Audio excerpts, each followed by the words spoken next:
I finally had time to catch up on Kandi and the gang, and I was going to review the last few episodes that I missed, but then Kandi, Brian, and Phillip and Todd, they were all on Instagram Live, and I decided why do a review when the cast are actually talking about everything that happened in those episodes.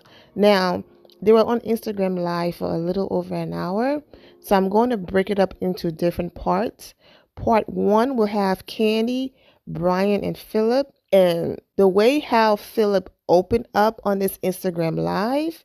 You see the serious and I'm not here for fun. I'm here for business. Philip on the show. But he let his guard and his walls down and shared something very personal and vulnerable on this Instagram Live because Brian shared his story on the show about how he's coping, with losing a very close member in his family.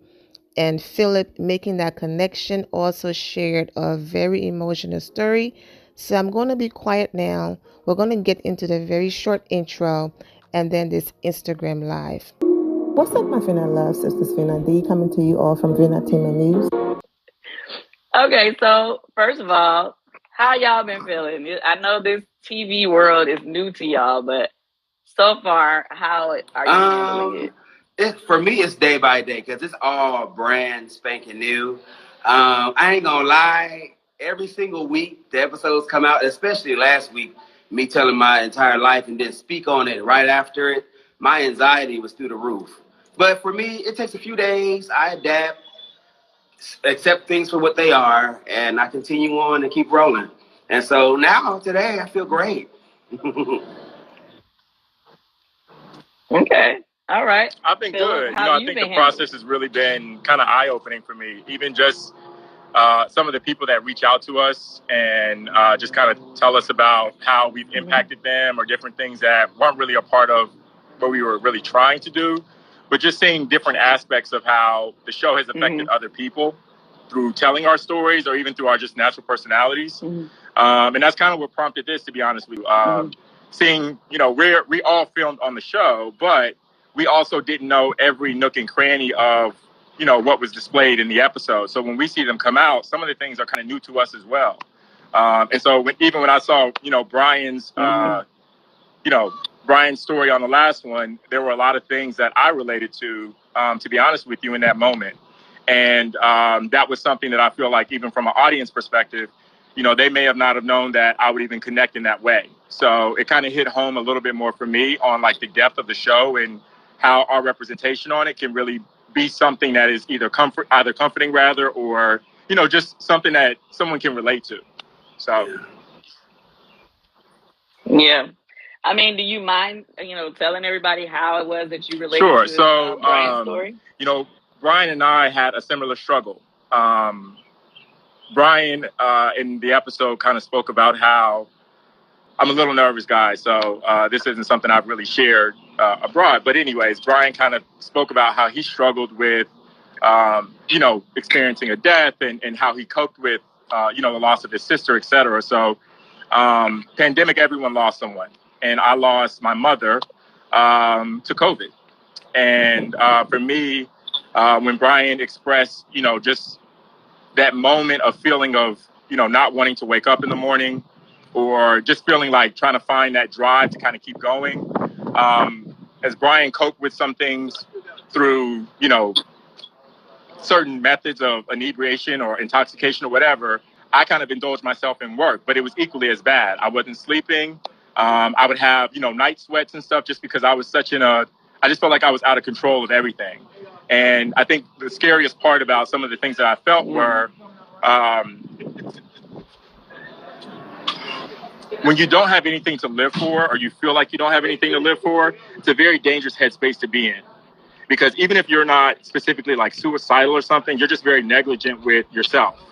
And the way that I even lost my mom, I lost my mom actually April 10th of 2020. And so back then, we weren't even able to get a thermometer in a CVS, let alone even get a COVID test anywhere. Right. And you hear so many people kind of talk about the myths of, is COVID real? It taking their breath away. My mother was rushed to the hospital when I was in the other room. She was gasping for air. She couldn't breathe. And, I was freaking out, just trying to do what I could. You call the ambulance, and I go to the hospital with her, and they wouldn't even let you in the hospital. So the last time I actually saw my mother, was when they were taking her away, when she's trying to breathe. And for weeks, my mom was in ICU. She was on a ventilator. And that trajectory with regards to people who were connected to a ventilator and being taken off the ventilator and kind of having that upward bat, they're kind of improving. They just come at that pivotal moment. And she was good for 48 hours, and then she took a steep decline. In fact, the night before she passed, they told me I'd spoken with them at like midnight. They told me they were going to do physical therapy with her in the morning to get her, you're in a bed for over a month, hooked onto a ventilator. Your body has to get back to kind of just operating. And I got a call at 2 a.m, and they said, you have about 20 minutes to get here to be able to see, your mom. And for me, it was really difficult because my mom was like our anchor. She cooked for us on Thanksgiving. She cooked for us on Christmas. She brought myself and my brothers together. Through the course of even losing my mom, I lost a lot of the relationship with my brothers. We're not as close just because people deal with, sometimes it brings siblings rather closer together. But for us, it divided us in a strong way because we were kind of at a loss. We were so used to kind of turning to our mom for assistance and things. This was just traumatic. So seeing Brian being vulnerable enough to kind of share his story, for me, I actually remember looking at the episode and that feeling of like tearing up, or that feeling of like that relatable feeling. I felt it. And I called Brian. I said, Brian, I thank you for sharing what you did, because I know exactly what you're talking about. I know exactly that feeling of, having support around you. But the problem is when you go home and you're sleeping or you're on your own, people are not always with you. Yeah. So those moments where you really are experiencing like the deepest darkness is when you're by yourself. And the hardest part too is the world keeps going. Every day the sun rises and sun sets. People have to go back to work. Business happens. And during that time too, everybody was losing people. So I didn't feel like anybody really felt my pain as much as my two brothers, and we couldn't see eye to eye on a lot of stuff. So, in this capacity, I just appreciated Brian being able to share, that with the world. And for us, Brian, we sat on the phone for like an hour, and despite anything, it just shows you how I would have never have thought I would meet a Brian, and then even more know that like someone like him would impact my life, where I could feel we were connected in our experiences, even though we coped in different ways and we dealt with things in different ways. I even said to myself, I never want to go back to that feeling of just darkness and not having anything to kind of strive for and live for, That was a nice thing about it. Honestly, Kandi, kind of joining your organization, because it is so family oriented that even when you're fighting with people, it's like, it still feels like a family. You know what I mean? Like it's something to go home to, or something rather to go to every single day, other than just being by yourself. And that was something that was comforting. The thing that I think, just like you said, is so cool is like, people don't understand. We go through these things, these moments in time when we're filming, but obviously you two have, since what they first saw in the first couple of episodes, you guys have really, have gotten in a better place, a good place. So over the course of the next few episodes, people are going to see the transition in the relationships and the friendships on the show. But people don't get, when they're watching TV, like how, you guys were just getting to know each other at that time. So Brian, what do you think about that? Like, remember when I told you, like, dealing with the stuff on Real Housewives or whatever, you go through things 3 times or multiple times. You go through it when it's happening, and then you go through it again when you watch it on television, when you watch it back. And then, so how does it feel for you guys to have to go back and relive some of the things, some of the arguments, some of the things that was said or whatever, just from watching it now, knowing that you guys Well, with Phillip, because after that, of course, me and Phillip had became cool or cordial per se. So when he called me, I was really surprised, and I was just like, "Who is this?" And I was like, "Okay, then." And we end up being on the phone for a whole hour because we just really had a heart to heart, and I was able to see the humanity in him and not the RoboCop. Hello, and so it was just RoboCop. Not RoboCop. So, but Phillip, he really, really, really, really showed his humanity, and I was able to understand, the revelation, I guess, of Phillip. And so, we got a little more, difficult. We got a little more deeper than what it, was, but it was like, well, wow, okay, then, because really people really go through their stuff, and they really show it in other ways. Yeah, and you have to come to work and put on the face, huh? Right. I didn't even feel comfortable, to be honest with you, sharing parts of it because you don't know what people I didn't know what to do. It's some things, honestly, when you start to talk about it, it becomes reality. When I have to talk about the fact that my mother's not here, and then to be honest with you, even filming on the show, people your mom would be so proud of you. She people who knew how close me and my mother were, they were like, let me tell you, your mother's looking down on you. I'm like, I get that, but I wish she was here. Because I know my mother would be eating all this up. You know what I mean? And so I just didn't want to incorporate any of that into, look, they see parts of what we do on the show, but work is we're working. You know what I mean? We're filming, but we're still operating a business at the end of the day. So sometimes I think I'm a guarded person for sure. We all have walls up. Yeah. And that was something that was really tough for me to be in this environment, be around so many people and try to let you in, because I feel like the minute I become friends with you or we kind of find a common ground, you stop wanting to listen to what I'm saying. It's like, oh, that's just Phillip talking Phillip. That's just Phillip, passing through saying, hey, Brian's sweet. Brian used to be like, you sweet, Phillip. Brian, I think that was the thing about Brian. He always coming to me talking about sweep or vacuum. If you see it, you do it. Brian, but listen, I would get in there and I would be busting tables. I'm doing the exact same thing. We don't show all of this. The shows are only so long, but I got in there just as much as the staff because I'm used to that kind of background as well. I'm not disconnected from serving or bartending or any of that. So I definitely. Well, maybe that's on next season. We see that.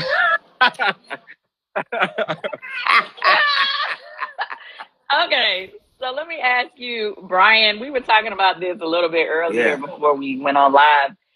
Talk about a little bit the experience of now you're actually on TV.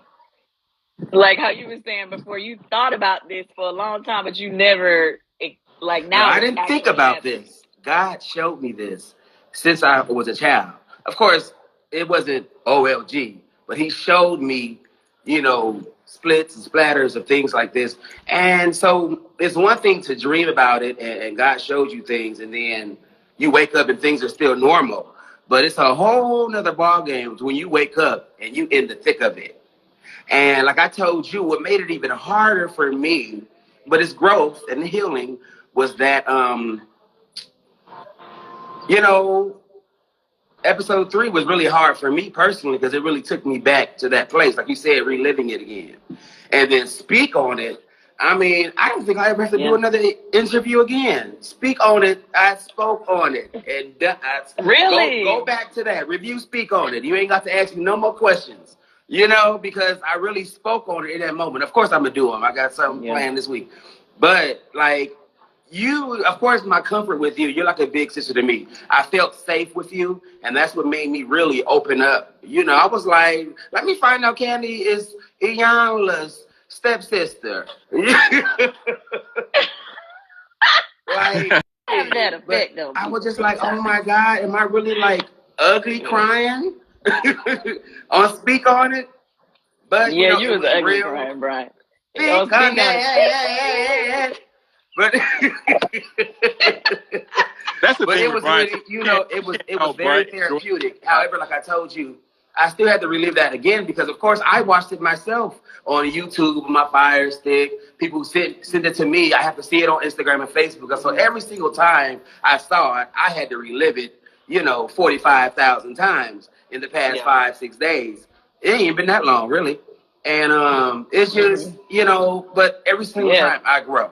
I'm like, I'm the one sitting up there being interviewed, and I'm crying with me all over again.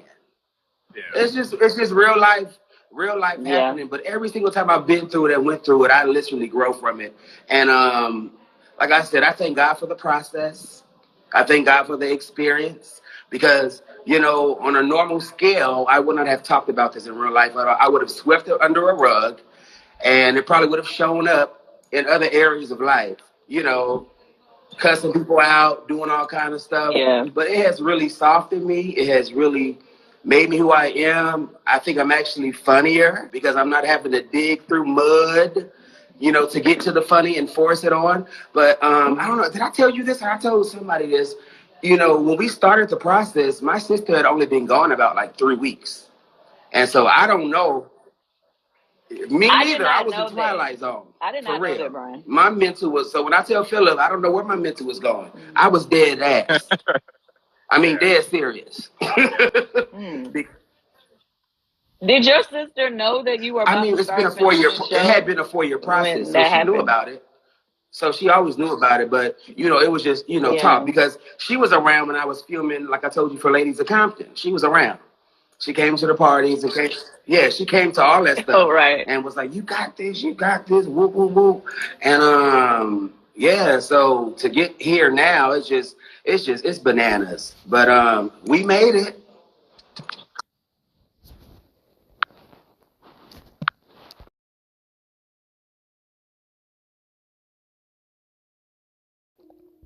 Wow.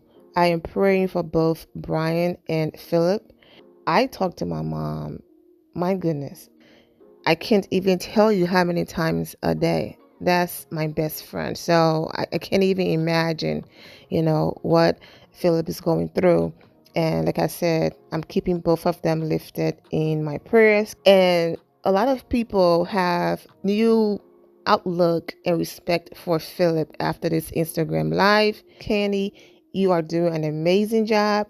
The Instagram live was already long, so I'm going to end it here. I will be back with part 2, and depending on how long that is, I might have more to add, okay? I'm wishing all of you well, and take care. And here my final loves. Thank you all for your love and support. If you're not subscribed to the channel, go ahead and subscribe to the channel. Go ahead and leave this video a thumbs up. Also turn on notifications so when I do post, you're aware that I posted. And I will see you all in the comment section. Remember to always have the God bless attitude, which is being positive at all times and seeing the good in every situation. Have a great day, guys. God bless.